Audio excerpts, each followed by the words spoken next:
Halo, selamat pagi. Sate pagi hari ini bertemakan Siapanya Masuk Kerajaan Allah, karya Pendeta Dr. Andar Ismail dari seri Selamat Mengikut Dia, terbitan BPK Gunung Mulia. Apakah Anda mau disebut kekanak-kanakan? Apakah Anda mau dibilang seperti anak kecil? Tidak ada orang dewasa yang mau disebut begitu.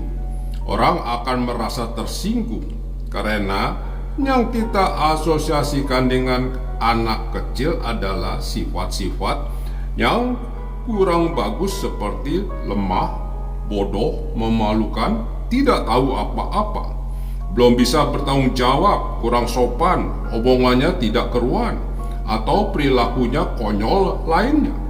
Karena itu, mungkin ke-12 murid Tuhan Yesus terkejut ketika Yesus berkata bahwa yang mempunyai kerajaan Allah adalah orang-orang seperti anak kecil. Lukas pasal 18 ayat 15 sampai 17. Dan bahwa yang masuk ke dalam kerajaan Allah adalah orang yang menyambut kerajaan Allah seperti anak kecil. Tidak terlalu berbeda dengan budaya kita sekarang. Budaya yang berlaku pada zaman Yesus pun cenderung meremehkan status anak kecil. Masa anak kecil dianggap sebagai masa yang kurang berarti. Dalam budaya Yahudi memang anak dijunjung sebagai pusaka pemberian Allah yang berharga. Namun status anak kecil dipandang rendah. Sama seperti wanita, anak tidak masuk hitungan. Salah satu contohnya adalah kalimat Matius, yang ikut makan kira-kira 5.000 laki-laki, tidak termasuk perempuan dan anak-anak. Matius pasal 14 ayat 21. Dalam satu misna tersebut ada 4 hal yang sia-sia, yaitu tidur di pagi hari, minum anggur selagi hari masih terang, bicara seperti anak-anak, dan bertamu ke rumah orang bodoh. Jadi, budaya Yunani dan Romawi meremehkan anak kecil. Salah satu kata Yunani untuk anak adalah nepos, yang sebagai kata sifat berarti bodoh dan belum matang.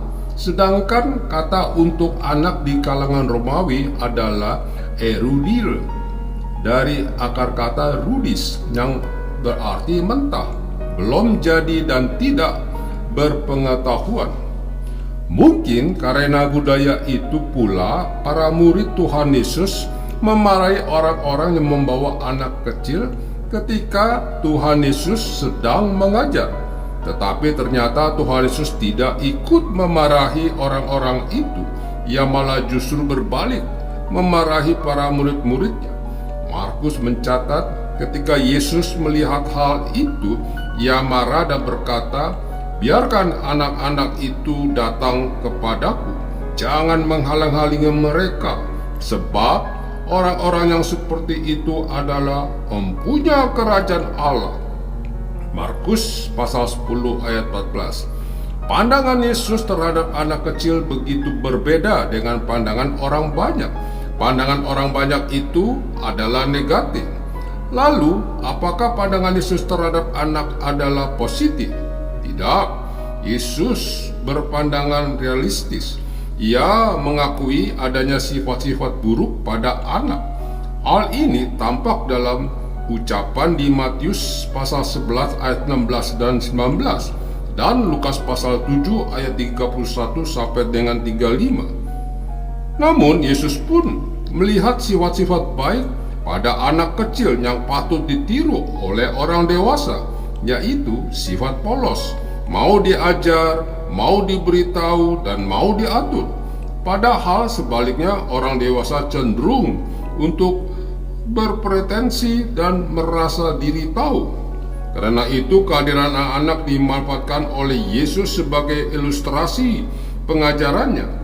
Di depan ke-12 murid ia berkata sambil menunjuk kepada anak-anak, "Orang-orang yang seperti itulah mempunyai kerajaan Allah." Kerajaan Allah adalah kehidupan di mana Allah ditaati sebagai yang memerintah, mengatur dan memimpin. Lalu di sini Tuhan Yesus menegaskan bahwa yang dapat merasakan berlakunya pemerintahan, pengaturan dan pimpinan Allah adalah orang-orang yang seperti anak kecil, yaitu orang yang mau diajar, mau diberitahu, dan mau diatur oleh Allah. Kemudian, hari pandangan Tuhan Yesus ini diteruskan oleh pengarang surat-surat Yohanes yang menyapa para naradidiknya dengan sebutan anak-anakku. Juga Klementus, seorang pendidik di gereja purba, menyapa naradidiknya dengan sebutan anak-anak. Pengarang surat Yohanes dan Klementus menyapa demikian, padahal semua naradidik mereka adalah orang dewasa dan banyak di antara berusia lebih tua dari mereka. Dengan sebutan itu, mereka bermaksud menekankan bahwa tiap orang perlu mempunyai sifat seperti anak kecil, yaitu mau diajar. Itulah juga yang ditekankan oleh Tuhan Yesus. Namun, janganlah kita terkecoh dalam membaca bagian Alkitab ini. Pokok utama yang dibahas Tuhan Yesus di sini bukanlah anak-anak, melainkan Allah dan kerajaannya, atau tepatnya tentang bagaimana dan kepada siapa Allah memberlakukan pemerintahannya. Murid-murid Yesus mungkin beranggap bahwa Allah memberi kerajaannya kepada mereka yang sudah berprestasi secara rohani dan mereka yang berpretensi bahwa dirinya layak di hadapan Allah. Lalu di sini Yesus membuat kejutan. Menurut Yesus, Allah yang memberi kerajaannya bukan kepada orang-orang yang berprestasi dan berpretensi, melainkan justru kepada orang-orang seperti anak kecil yang belum berprestasi apa-apa dan tidak berpretensi apa-apa. Menurut Yesus, orang yang terhisap dalam kerajaan Allah adalah orang yang merasa diri seperti anak kecil di hadapan Allah, yaitu merasa tidak mempunyai prestasi dan merasa tidak mempunyai pretensi apa-apa di hadapan Allah.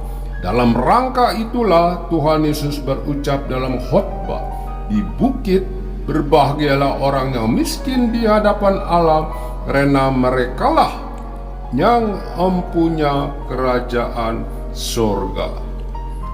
Amin.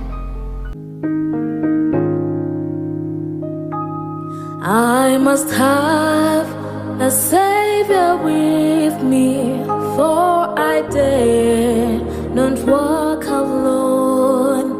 I must feel His presence near me and His arm around me thrown. Then my soul shall feel no ill.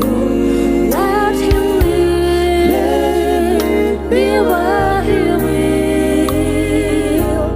I will go without a murmur, and His footsteps follow still.